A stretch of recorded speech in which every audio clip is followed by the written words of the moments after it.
खास एपिसोड में, जिसमें आज हम प्रायद्वीपीय भारत के बारे में पढ़ेंगे।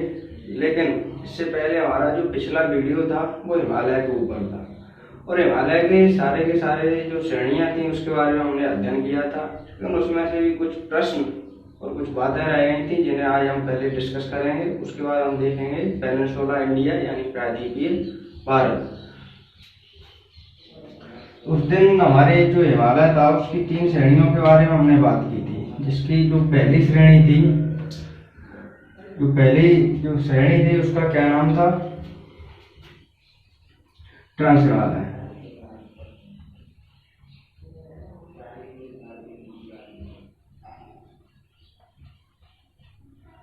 और जो दूसरी श्रेणी थी यानी ट्रांस हिमालय के बाद हिमालय अलग था इससे, ये हिमालय से पहले का भाग था, और अगला जो हिमालय है उसकी 3 श्रेणियां अलग हैं। तो मैं उसको भी लिख देता हूँ। जिसमें पहली थी ग्रेट हिमालय,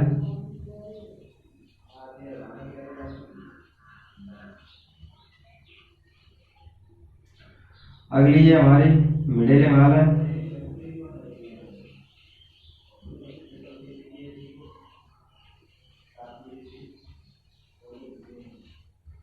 और उसके बाद थी हमारी शिवालिक श्रेणी। ये सबसे बाहरी श्रेणी थी,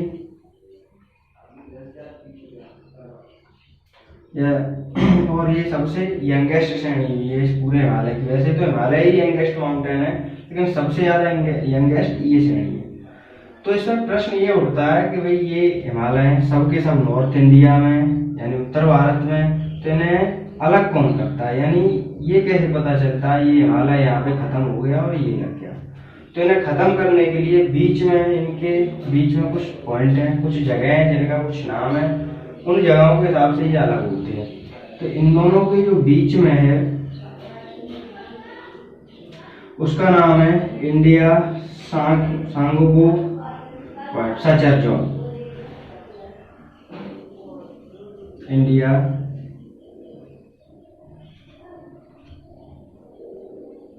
सांगपो सचर जोन। इन दोनों हिमालय के बीच में ये एक जोन पड़ता है, ये एक जगह है, इससे ये दोनों हिमालय अलग हो जाते हैं। उसके बाद आता है ग्रेट और मिडिल को कौन अलग करेगा फिर? तो इसमें आएगा मेन बाउंड्री थ्रस्ट। ये जो पॉइंट आएगा ये इन दोनों को अलग कर देगा। तो अब मिडिल और शिवालिक श्रेणी को अलग कौन करेगा? मिडिल और शिवालिक श्रेणी को अलग करेगा main central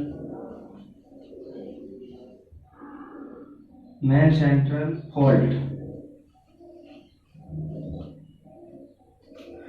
middle great Himalaya को तो ये दोनों अलग करेंगे, ग्रेट हिमालय और मिडिल हिमालय को तो ये मेन बाउंड्री थ्रस्ट अलग करेगा, सेपरेट करेगा, और मिडिल और शिवालिक श्रेणी को मेन सेंट्रल फॉल्ट मिडिल और शिवालिक श्रेणी को अलग करेगा।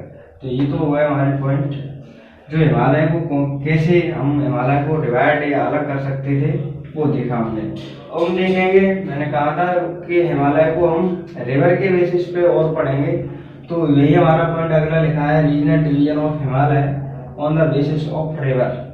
यानी नदियों के आधार पर हिमालय को कितने भागों में बांटा है और कहाँ पे उसे क्या नाम दिया गया है, हम उसकी बात करेंगे। तो हमारा हिमालय को बना लेता हूँ। ऐसी कुछ श्रेणी होंगी, क्योंकि तुम्हें पता है मूर्धार पर्वत है हमारा हिमालय, तो इसी तरह मूर्धार फोल्ट है उसमें। तो देखो यहाँ पे एक रिवर है जिसका नाम आएगा सिंधु।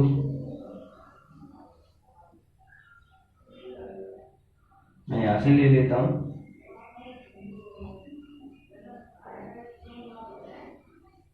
यहाँ पे आएगी सतलज,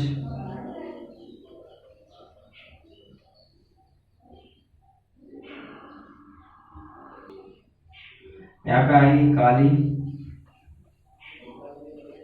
यहाँ पे आएगी तीस्ता, और यहाँ आएगी ब्रह्मपुत्र।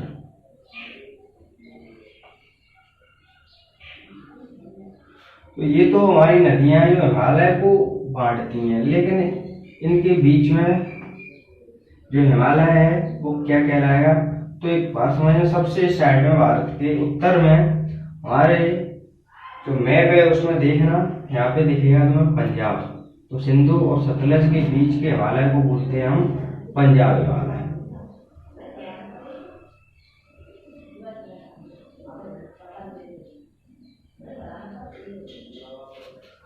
उसके बाद आएगा सतलज और काली जो नदी है, ये नदियां हैं, इनके बीच का जो हिमालय है ये कहलाएगा हमारा कुमायूं हिमालय।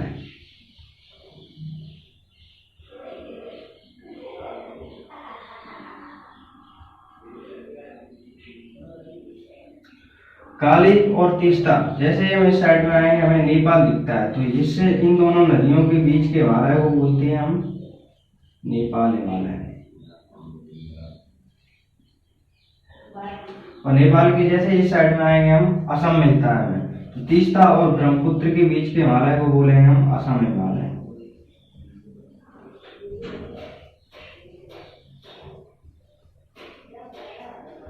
तो ये हो गया हमारे हिमालय का डिवीजन, वो भी नदियों के आधार पर। सिंधु और सतलज के बीच के हिमालय को बोलेंगे पंजाब हिमालय, सतलज और काली नदी के बीच के हिमालय को बोलेंगे कुमायूं हिमालय, काली और तीस्ता नदी के बीच के जो हिमालय है उसको बोलेंगे नेपाल हिमालय, और तीस्ता और ब्रह्मपुत्र के बीच का जो हिमालय है उसे बोलेंगे हम असम हिमालय। तो बस ये हो गया हमारा रीजनल डिवीजन ऑफ हिमालय। बस हिमालय की यही बात है, उस दिन रह गई थी जो आज हमने पूरी कर ली है।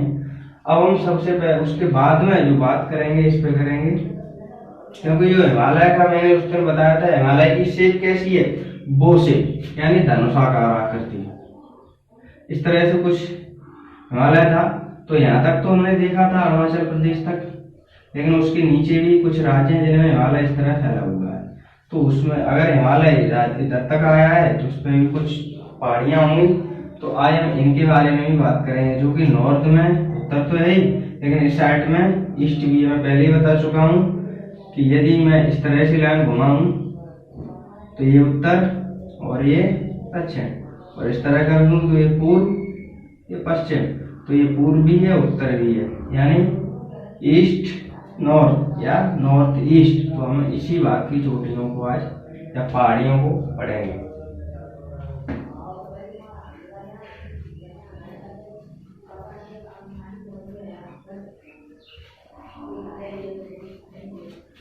नॉर्थ ईस्ट माउंटेन डाल दीजिए।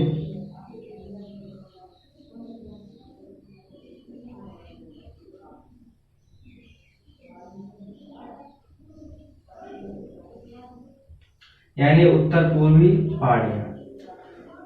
तो मैं एक मैप बना लेता हूं, यहां से हम आएंगे।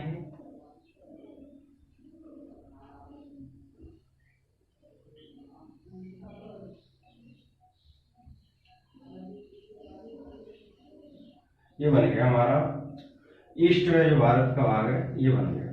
तो हमारा यहां से लेकर के यहां तक, ये तो हो गया हमारा अरुणाचल प्रदेश।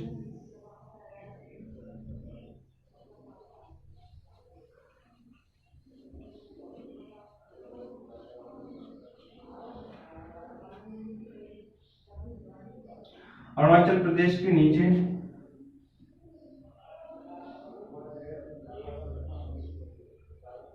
नागालैंड, उसके नीचे और बड़ा कर लेते हैं इसे,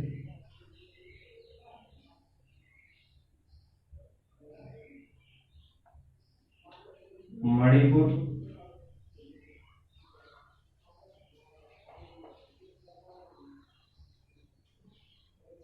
उसके नीचे मिजोरम,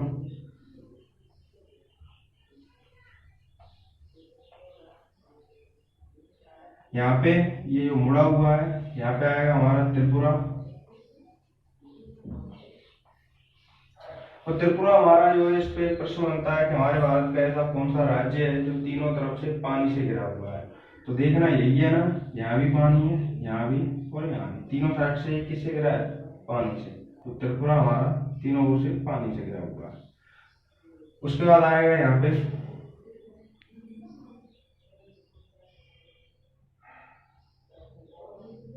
असम, सॉरी मेघालय, यहाँ लिख देते हैं मेघालय।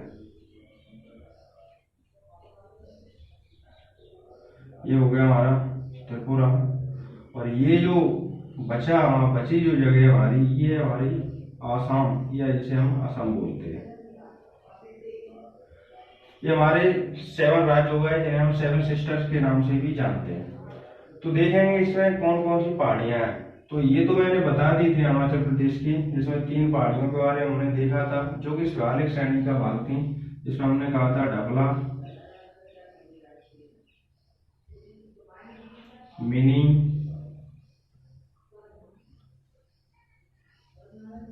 और अबोर। उसके बाद इसमें कुछ और श्रेणियां हैं। ये इस तरह से घुमावदार है, जिसे बोले हम मिसमी पहाड़ी। और एक यहाँ पे है जिसका नाम है पटकाई ब्रूम।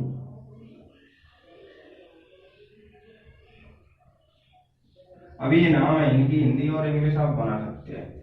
नागालैंड है, यहाँ पे एक पहाड़ी है जिसे बोले हम नागा हिल। मणिपुर में एक पहाड़ी है जिसे बोले हम मणिपुर हिल।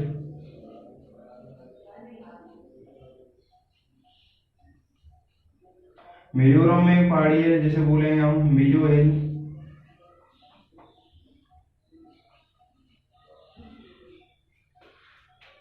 त्रिपुरा में एक पहाड़ी जिसे हम बोलेंगे त्रिपुरा हिल।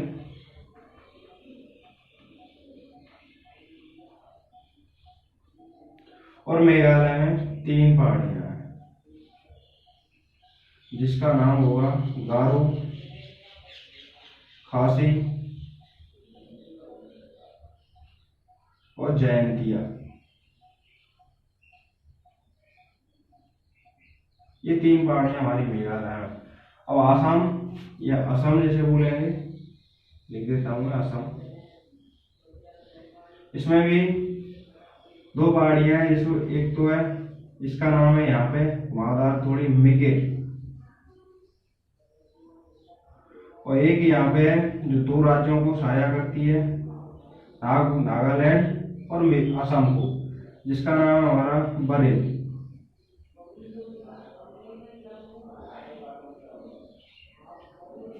ये हमारी पूर्वोत्तर या नॉर्थ ईस्ट की पहाड़ियां, जिसे हम उत्तर पूर्व बोलेंगे। ये पहाड़ियां असम में कितनी हुई? 2, मिगिर, बरेल। अरुणाचल प्रदेश में डबला, मिनी, अबोर, मिसमी, पटकाई ब्रूम। नागालैंड में ये तो सरल है, उन्हीं के नाम पे, नागा हिल। मणिपुर में मणिपुर हिल। मिजोरम में मिजो हिल। त्रिपुरा में त्रिपुरा हिल। इन्हें आप खास करके याद रखना, ये बहुत इंपोर्टेंट है मेघालय की। तो ये तो हो गया हमारा नॉर्थ ईस्ट में जो भी माउंटेन थे। ये आज माउंटेन हमारे नॉर्थ ईस्ट के यानी नॉर्थ इंडिया के जितने भी माउंटेन रेंजेस या माउंटेन थे वो हमने खत्म किए। अब हम बात करेंगे पेनिनसुला इंडिया यानी प्रायद्वीपीय भारत की पहाड़ियों की, यानी माउंटेन्स ऑफ पेनिनसुला इंडिया, जिसके अंतर्गत हम अरावली, विंध्याचल रेंज और सतपुड़ा रेंज के बारे में अध्ययन करेंगे।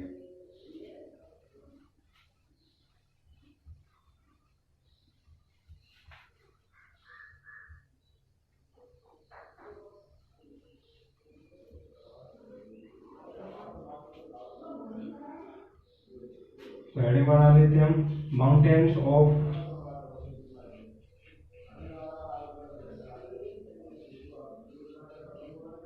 पेनिनसुला इंडिया, यानी प्रायद्वीपीय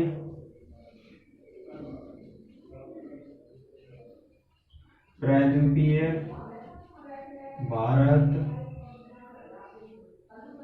की पहाड़ियां, या फिर माउंटेन रेंजेस भी बोल सकते हैं मैंने। तो प्रायद्वीपीय भारत की पहाड़ियों के बारे में बात करेंगे हम, जो कि 3 है, जो लिखी हुई है, अरावली, विंध्याचल रेंज, सतपुड़ा। तो पहले हम बात करेंगे अरावली की।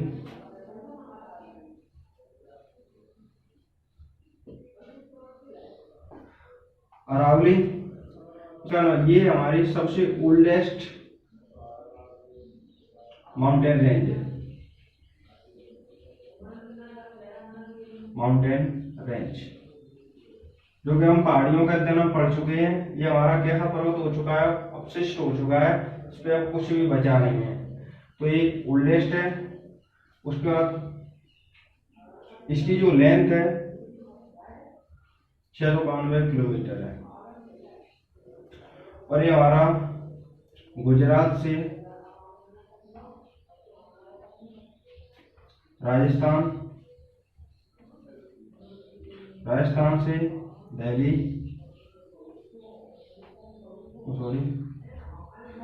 हरियाणा और दिल्ली तक फैला हुआ है। दिल्ली में तो ये हमारा जो अरावली रेंज है, ये 4 राज्यों में फैली हुई है। तो इसका कुछ पॉइंट है। जो राजस्थान है, राजस्थान में इसकी सबसे ऊंची चोटी पड़ती है, कहाँ पे? माउंट आबू में। माउंट आबू में इसकी एक सबसे ऊंची चोटी है, जिसका नाम है गुरु शिखर।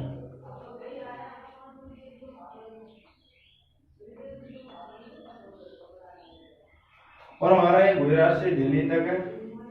तो दिल्ली में ये हमारा रायसीना हिल तक फैला हुआ है, रायसीना हिल। रायसीना हिल या रायसीना पहाड़ी, जो कि बहुत फेमस है। और क्यों फेमस है? यहाँ पे हमारे राष्ट्रपति का भवन है, यहाँ राष्ट्रपति भवन बना हुआ है, प्रेसिडेंट।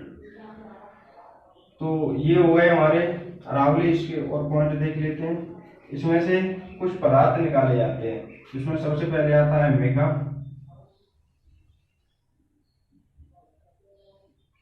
उसके बाद आएगा सिलिकॉन, उसके बाद आएगा कॉपर।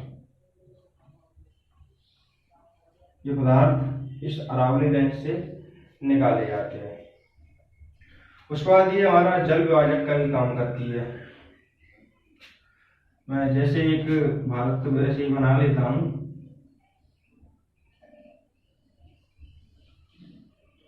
ज्यादा बड़ा हो गया।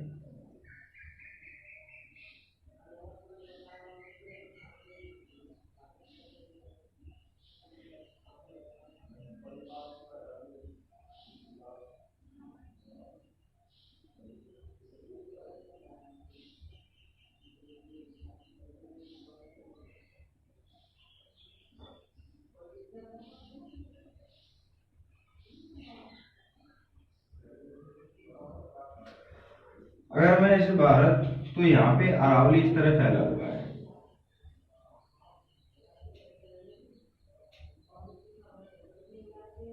तो क्या करता है? ये जल डिवाइडर का भी काम करता है, यानी जल विभाजक है। तो हम विंध्या रेंज के बारे में बात करेंगे।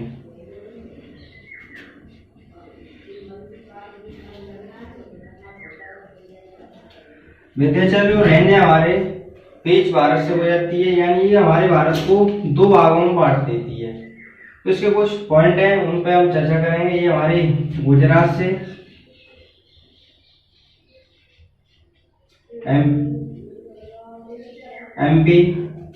एमपी से यूपी, और यूपी से बिहार के सासाराम तक जाती है। कहाँ तक? बिहार के सासाराम तक। और सासाराम में हिल है, पहाड़ी है, जिसका नाम है कैमूर हिल। इसे आप याद रखना, मोस्ट इंपोर्टेंट है, कैमूर हिल या कैमूर पहाड़ी। उसके बाद एमपी में आए, तो एमपी में इसकी सबसे ऊंची चोटी है, जिसका नाम है सद्भावना पीक।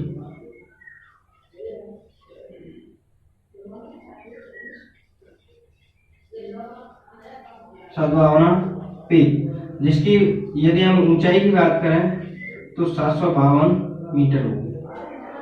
उसके बाद इसकी और बात करें तो ये जो माउंटेन रेंज है ये कौन सा उदाहरण है, ये फोल्डिंग है, ब्लॉक है, ये कौन सी है, तो ये ब्लॉक पर्वत का उदाहरण है, ब्लॉक माउंटेन।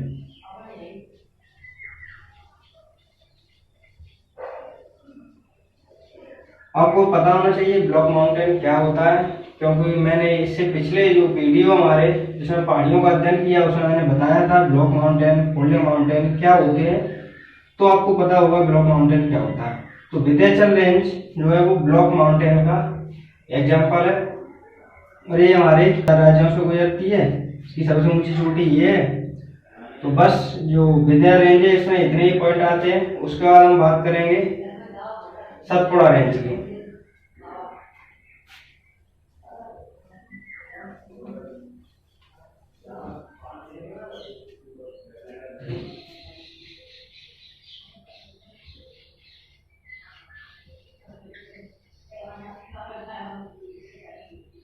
जो सतपुड़ा रेंज है हमारी, ये एमपी गुजरात, एमपी और छत्तीसगढ़ में जाती है। छत्तीसगढ़, तो ये गुजरात, एमपी, छत्तीसगढ़ में जाएगी। तो इस पे 3 श्रेणियां हैं। सबसे पहले जो श्रेणी है जो गुजरात में है, इसका नाम है राजपीपला।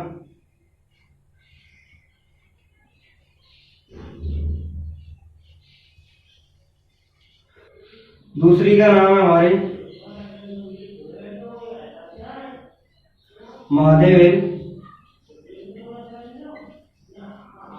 एमपी और छत्तीसगढ़, सॉरी ये केवल एमपी में। अगली है जो हमारी मैकाल हिल,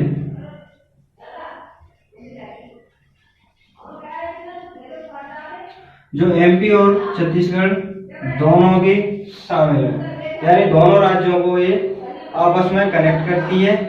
ये एमपी और छत्तीसगढ़ में दोनों में मैकाल श्रेणी। और मैं बात करूं इसकी तो ये भी हमारी ब्लॉक माउंटेन का एग्जाम्पल है। और बात करेंगे इसकी सबसे ऊंची चोटियां कौन सी हैं, तो जो महादेव श्रेणी है इस पे सबसे ऊंची चोटी है जिसका नाम है धूपगढ़ चोटी,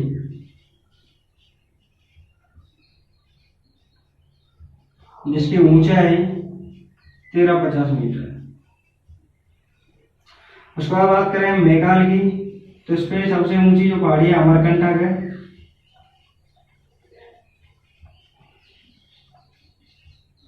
इसमें सबसे ऊंची पहाड़ी जिसका नाम अमरकंटक है और जिसकी ऊंचाई 1048 मीटर है। तो ये हुआ है हमारी सतपुड़ा रेंज। अब हम इसको थोड़ी माउंटेन है या ये चोटियां हैं जो आज हमने पेनिनसुला इंडिया की पढ़ी, इनको अब मैं मैप पे बनाने की कोशिश करता हूँ।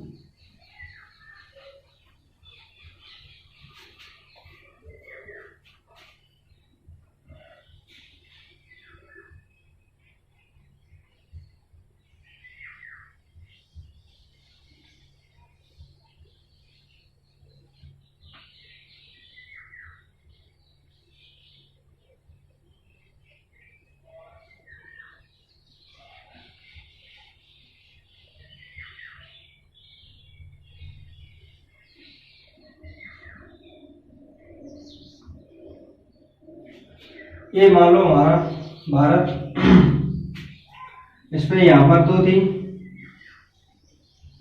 अरावली,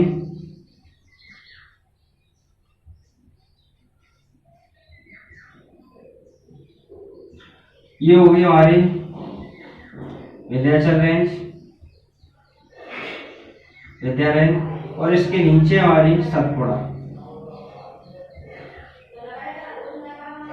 विशेषता हम जान ही चुके हैं, गुजरात से चले गई है, यहाँ पे राजपीपला होगी, एमपी में महादेव और एमपी प्लस छत्तीसगढ़ में मैकाल। इसकी सबसे ऊंची चोटी धूपगढ़ 1350 मीटर, इसकी सबसे ऊंची चोटी अमरकंटक 1048 मीटर है। कौन सी है? अमरकंटक है। और इसकी कौन सी है? धूपगढ़, इसकी ऊंचाई 1350 मीटर। विंध्य रेंज भी हमारी गुजरात से चलती है, और वो गुजरात, MP, यूपी और बिहार तक जाती है। बिहार के कहाँ तक? सासाराम तक। तो मैं बात करूंगा इनके बीच में नदियां कौन कौन सी आती हैं। तो देखो, इन दोनों के बीच में जो हमारी नदी है उसका नाम है गंगा रिवर। यानी हमें पता है गंगा कुछ यहाँ से निकलती है और यहाँ इसको पहाड़ी के बीच में पड़ने की वजह से इस तरह मुड़ते हुए यहाँ चली जाती है। तो यहाँ पे कौन सी है? गंगा। इन दोनों के बीच में कौन सी पड़ेगी हमारी? इस दोनों के बीच में पड़ेगी हमारी नर्मदा। तो ये नर्मदा हो गई। तो ये अब आपको समझ में आ रहा होगा, ये जो श्रेणियां है हमारी पर्वत श्रेणी जल विभाजक का काम कर रही है। गंगा को इधर मोड़ दिया, नर्मदा का पानी इधर लेके आ रही है। उसके बाद एक और बची हमारी जो इसके नीचे है, कौन सी? ताप्ती रिवर। ताप्ती नदी है, ताप्ती रिवर यहाँ से निकलेगी तो इसका पानी इधर लेके आ जाएगी साइड में, ऊपर नहीं आने देती। तो ये हमारी जो श्रेणियां हैं वो जल विभाजक का भी काम करती हैं। तो हमारी सतपुड़ा रेंज यहाँ तक आज ये बात हमारी खत्म हुई। यहाँ की जो पहाड़ियाँ थी हमने पढ़ ली। ये 7 सिस्टर के नाम याद रखना: अरुणाचल प्रदेश, नागालैंड, मणिपुर, मिजोरम, यहाँ तक त्रिपुरा, मेघालय और यहाँ पे असम था। और इनकी पहाड़ियाँ हमने बताई दी हैं। यहाँ हमने उस दिन से जो पिछली क्लास है उसमें हमने हिमालय के बारे में पढ़ ही लिया था। Trans Himalaya, great Himalaya, middle Himalaya, Shivalik श्रेणी, सारा का सारा हमने मैप पे पढ़ा था। तो आज का ये उम्मीद करता हूँ आपको समझ में आया होगा। और यदि आपको ये अच्छा लगा हो वीडियो तो आप कमेंट, लाइक, शेयर और सब्सक्राइब अवश्य करें। धन्यवाद।